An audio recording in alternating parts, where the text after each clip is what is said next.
cette salle. Non, pousse un cri de joie dans cette salle. Ok.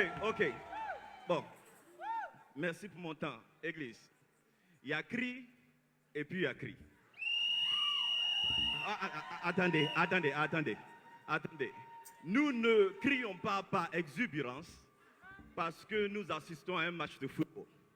La raison pour laquelle j'ai dit il y a cri et puis il y a cri, parce qu'il y a des cris qui nous transforment en des ambulances spirituelles. Vous savez, écoutez que je vous explique ce principe rapidement. Si au cours d'une circulation, tous les véhicules émettent des bruits particuliers, quand les ambulances ont un passager qui est très important, ils allument les gyrophares. Et au son et au ce bruit-là, tous les véhicules cèdent le passage à ce que la personne qui a un bruit différent soit précipitée au devant de la ligne. Je viens annoncer à quelqu'un que ton bruit te fait précipiter d'une classe inférieure à une classe supérieure.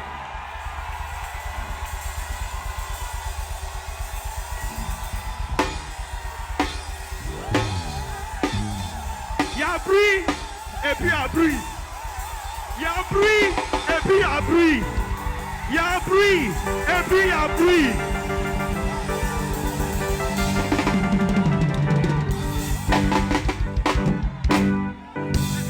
Il y avait un autre type de bruit.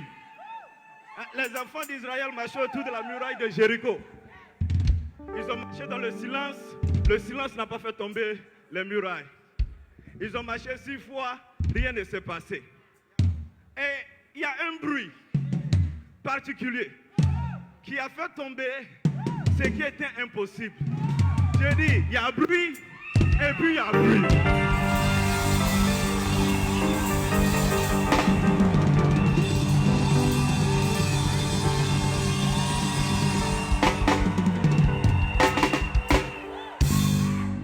Il y a un gars qui s'appelait Bartimée. Tous les gens criaient, Jésus, aie pitié de moi. Seigneur Jésus, fais quelque chose comme ça. Mais Bartimée, il dit, il y a bruit et puis il y a bruit. Bartimée dit, il y a un bruit là. Quand tu cries, Jésus s'arrête. Et puis il dit, appelle-le. Je viens dire à quelqu'un, ta situation doit changer. Ta destinée doit changer. Donc pour une dernière fois, pousse un bruit qui va changer ta destinée.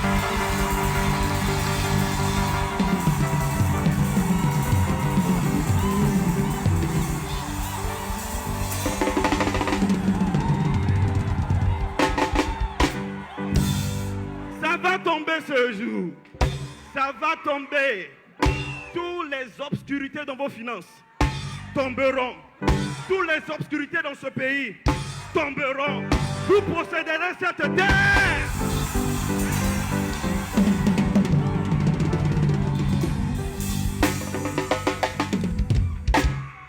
Il y a bruit et puis il y a. Il y a bruit et puis il y a. Il y a bruit et puis il y a. Pour tes enfants, crie.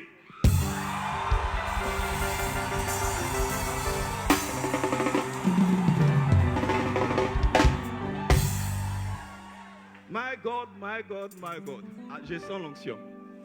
Ah, je sens l'onction. Église, cette fête de tabernacle n'est pas une fête particulière. Cette offrande-là s'est transformée en une offrande prophétique. Ah, je n'ai même pas envie de vous dire quoi que ce soit d'autre. Mais je viens dire à quelqu'un qu'à compter de ce jour, quelque chose va radicalement changer dans vos finances. Je vous lis un verset rapide. Rapidement. Matthieu 6, chapitre 24. Pardon, Matthieu chapitre 6, verset 24. Matthieu 6, 24. Rapidement. Puis on va prendre les offrandes. Matthieu 6, 24. 6, 24. Matthieu 6, 24. La régie, si vous avez mis sur Matthieu 6, 24. Matthieu 6, 24.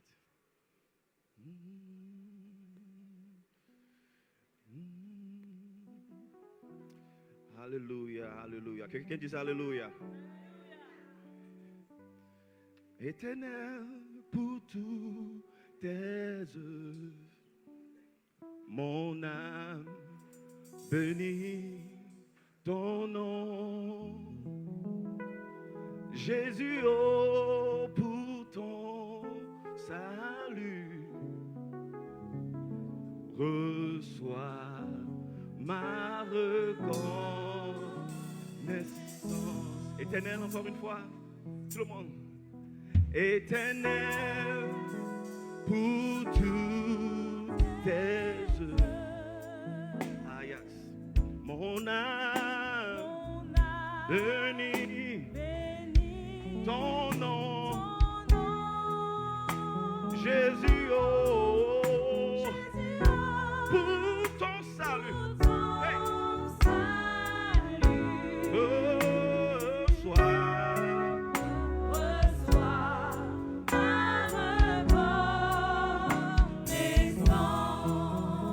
Éternel, encore une fois, éternel, pour toutes tes œuvres. Mon âme bénit ton nom. Jésus, Jésus, Jésus, oh, pour ton salut.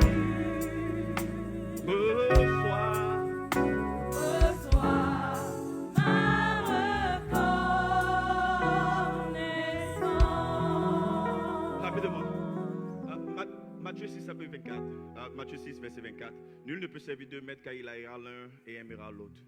Or, il s'attachera à l'un et méprisera l'autre. Vous ne pouvez servir Dieu et Mammon. Rapidement. Vous savez que dans les textes anciens, il n'y avait pas de verset ni de chapitre. C'est pour la rédaction, pour la facilité de repère que au 13e, au 14e siècle, un monsieur du nom de Robert Estienne a introduit les chapitres et les versets pour que nous puissions avoir des références. Mais quand vous lisez le texte, vous devez le lire dans son entièreté parce que dans les écritures originales, c'est ça, une écriture originale. Je parle anglais, donc si j'ai dit le là, prenez ça comme ça. Voilà. Donc, dans les écritures, une écriture originale, voilà, parce que c'est féminin, voilà, l'accord. Vous devez lire cela dans son entièreté pour pouvoir comprendre quelque chose. Et Dieu a attiré mon attention sur, après que l'auteur va comparer Dieu et l'argent, il va nous montrer que la bataille de notre siècle est entre deux titans, soit Dieu ou soit l'amour de l'argent. Vous me suivez? Et donc quand vous arrivez au verset 25, et nous allons lire du verset 25 et nous allons arrêter au verset 26. Verset 26, 25, il dit, c'est pourquoi je vous dis, ne vous inquiétez pas pour votre vie de ce que vous mangerez, ni pour votre corps de quoi vous serez vêtus. La vie n'est-elle pas plus que la nourriture et le corps plus que le vêtement? Verset 26, il dit, regardez les oiseaux du ciel. Ils ne sèment, ni ne moissonnent, et ils n'amassent rien. Regardez les oiseaux du ciel, ils ne sèment, ni ne moissonnent, et ils n'amassent rien dans des greniers. Et votre Père céleste les nourrit. Ne valez-vous pas beaucoup plus qu'eux? Ok, laissez-moi vous dire ceci. Les oiseaux qui ne sèment pas, qui ne moissonnent pas, qui ne amassent rien dans les greniers, mangent. Donc le fait que tu manges n'a pas besoin de prière. Parce que c'est ton droit. Si les oiseaux mangent, tu dois manger. Si tu ne manges pas, c'est qu'il y a une anormalité, il y a quelque chose qui ne marche pas. Le fait que tu ne manges pas à satiété est qu'il y a une obscurité quelque part. Parce que normalement, si l'oiseau mange, tu dois manger. Mais voici ce qui m'interpelle ici. C'est un contraste. Parce que Jésus est en train de dire, vous courez après l'argent, vous courez après l'amour de l'argent au lieu de courir après moi, le Dieu de toutes choses.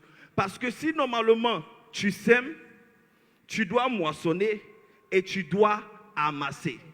Les seules personnes auxquelles ce principe-là ne s'applique pas, ce sont les animaux. Vous m'entendez? Les seules personnes qui ne répondent pas à cette loi de moissonner et de semer, de moissonner et d'amasser, ce sont les animaux.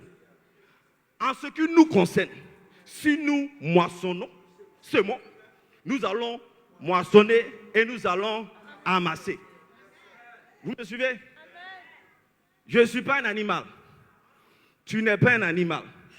Si tu as semé, que tu n'as pas moissonné, c'est qu'il y a obscurité quelque part.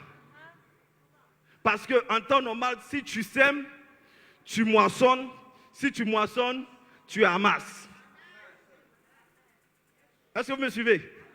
Donc je suis venu dire à quelqu'un que la question fondamentale que Jésus est en train de dire ici, vous devez lire jusqu'au dernier verset.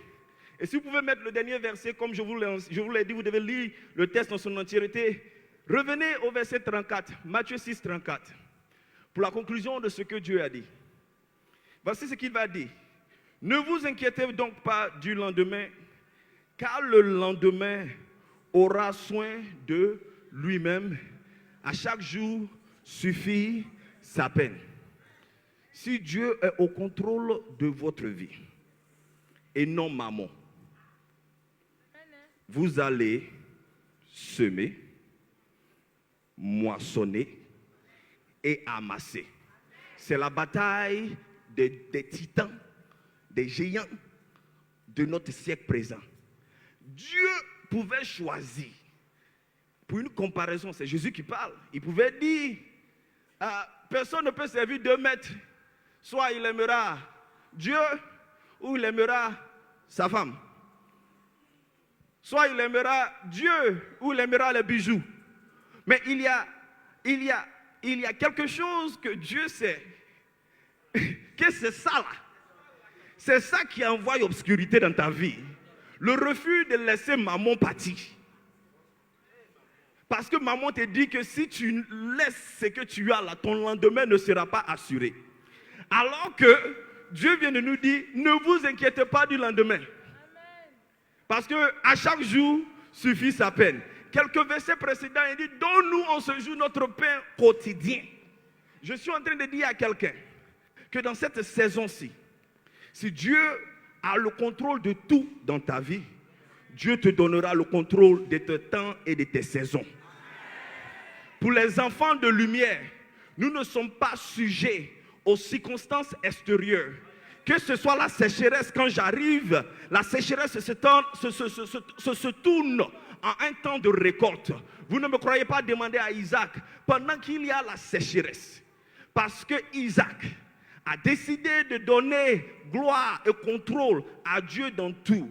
La Bible dit qu'Isaac va semer dans la sécheresse, il va moissonner 100 fois plus et il va amasser. C'est le temps de l'amassement. C'est le temps de l'amassement.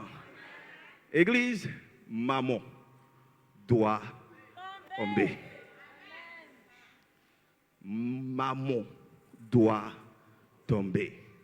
Parce que tu dois semer, tu dois moissonner et tu dois amasser. On répète.